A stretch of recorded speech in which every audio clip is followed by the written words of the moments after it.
سر یہ ملک متحمل نہیں ہو سکتا نہ دھرنے کا، نہ جلسوں کا، نہ جلوسوں کا. ایک غریب کی زندگی کو بینگ اے سوشل ورکر ہم غور سے دیکھتے ہیں، قریب سے دیکھتے ہیں. یہ خدمت کے سفر میں ہم آپ کے ساتھ ہیں، لیکن اس کا کوئی رول بنائے، کوئی ریگولیشن بنائے کہ یہ ملک احتجاج کا متحمل ہو سکتا ہے.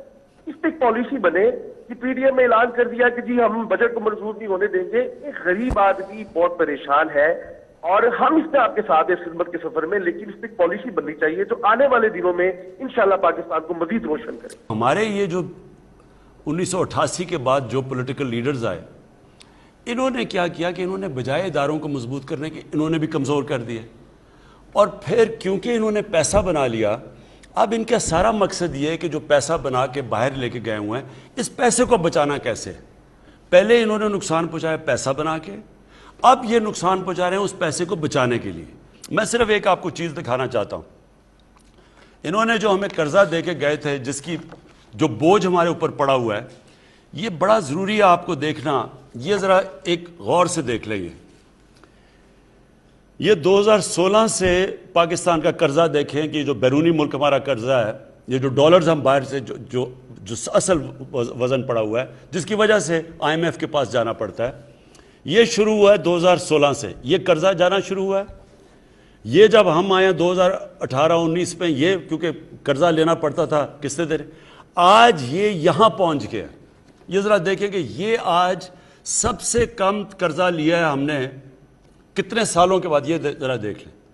اس کا مطلب کہ جو بیرونی ہم نے، وہ گورنمنٹ آئی ہے جس نے اپنے قرضے واپس کیے ہیں اور ہمیں اب قرضے لینے کی کم سے کم ضرورت پڑ رہی ہے. اور اس لیے یہ ذرا سارے گھبرائے ہوئے ہیں کہ یہ جی یہ کسی طرح اب تو گورنمنٹ اب پھر سے اکٹھے ہو جاؤ، کسی طرح گورنمنٹ کو گرا دو.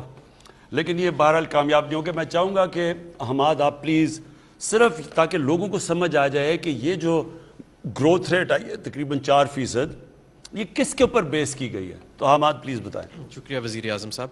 یہ جو ہمارا نیشنل اکاؤنٹس کا سسٹم ہے، یہ اقوام متحدہ کا سسٹم ہے. 26 ایجنسیز اس کے اندر اپنا ڈیٹا فیڈ کرتی ہیں حکومت کی، اور اس کے 24 سب سیکٹرز ہیں جن کا تمام کے گروتھ کے جو ڈیٹا ہے وہ ہمارے پاس موجود ہے. میں صرف یہ بنیادی طور پہ بتانا چاہوں گا کہ ماضی کے اندر جو ڈیٹا مینیپولیشن ہوتی تھی اور جن سیکٹر سے ہوتی تھی جن کا ویریفائبل ڈیٹا نہیں ہوتا تھا یا اندازے کی بنیاد پہ ہوتا تھا، جیسے لائف سٹاک، ہماری گروتھ ان پر منحصر نہیں ہے. ہماری انڈسٹری کا ڈیٹا اس میں دکھا رہے ہیں کہ 3.5% گرو کر رہی ہے، ایگریکلچر 2.7% کر رہا ہے، اور سروسز جہاں پہ یہ سارے پروڈکٹس جا کے بکتے ہیں وہ 4.4% کر رہا ہے. انڈسٹری کے اندر جو لارج سکیل کی صنعت ہے وہ 9% پہ ہم نے گروتھ شو کیا ہے. حالانکہ مبصرین کا یہ خیال ہے کہ یہ آپ نے کم شو کیا ہے. جب فائنل ڈیٹا آئے گا 3 کوارٹرز کا بھی تو یہ 14% پہ چلا جائے گا. اور یہ کوئی ایسی تعجب والی بات نہیں. سیمنٹ کی سیل جو ہے وہ مارچ میں تاریخ کی بلند ترین سطح پہ ہوئی. فرٹیلائزر کی سیل آپ دیکھ لیں، آٹو موبیلز کی سیل اور موٹر سائیکلز کی سیل جو ہے وہ تاریخ کی بلند ترین سطح پہ ہو رہی ہے. یوریا سب سے زیادہ بک رہا ہے. ہاؤسنگ اینڈ کنسٹرکشن میں جو میرے سامنے فگرز ہیں 8.5% گروتھ ہے. زراعت میں آپ بتا چکے ہیں کہ ریکارڈ ہماری گندم کی ہوئی ہے کاشت اور سیل، اور گنے کی بھی سب سے زیادہ ہوئی ہے، مکئی کی سب سے زیادہ ہوئی ہے. تو یہ کوئی ایسی انہونی چیز نہیں. اور مبصرین کا یہ خیال ہے کہ جب آخری کوارٹر کا ڈیٹا آئے گا تو یہ 3.94% سے بڑھ کے شاید 4.3 یا 4.4 پہ چلا جائے. آپ نے ایک اور اس کے ساتھ بات کی کہ کیونکہ ہمارے کرنٹ اکاؤنٹ کا جو ڈیفیسٹ ہے وہ یہ گروتھ جو ہے یہ اس کے ساتھ منسلک نہیں ہے. پہلے تو یہ ہوتا تھا امپورٹ کھول کے گروتھ بڑھا دیتے تھے. ہمارا 17 سال کے بعد کرنٹ اکاؤنٹ بھی سرپلس کے اندر شو ہو رہا ہے تقریباً $800 ملین.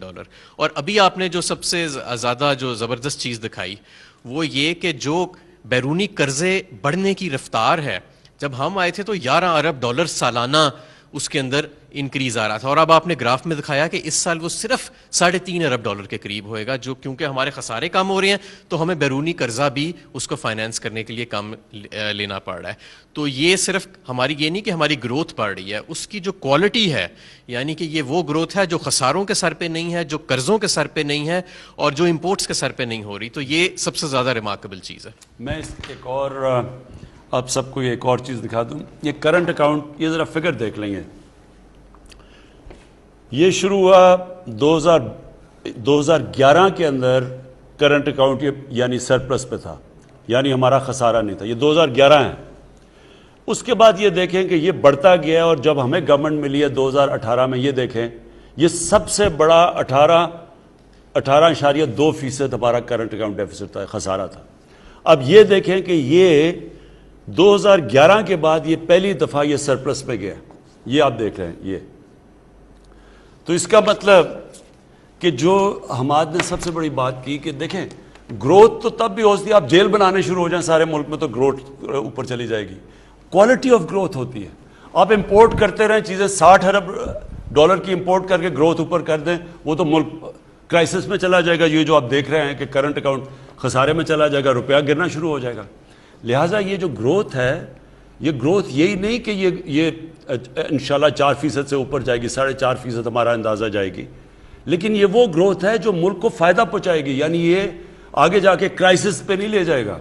یہ وہ گروتھ ہے, اس کی کوالٹی ایسی ہے کہ انشاءاللہ ملک آپ دیکھیں گے کہ آپ صحیح راستے پہ جا رہا ہے اور آپ اس کو آگے بڑھتے جائیں گے. جی حماد. میں یہاں پہ ایک اور سے بات پوری قوم کو بتانا چاہتا ہوں کہ جب آپ 2.5 سال پہلے آئے تھے تو آپ نے ایک تاریخی فیصلہ کیا تھا.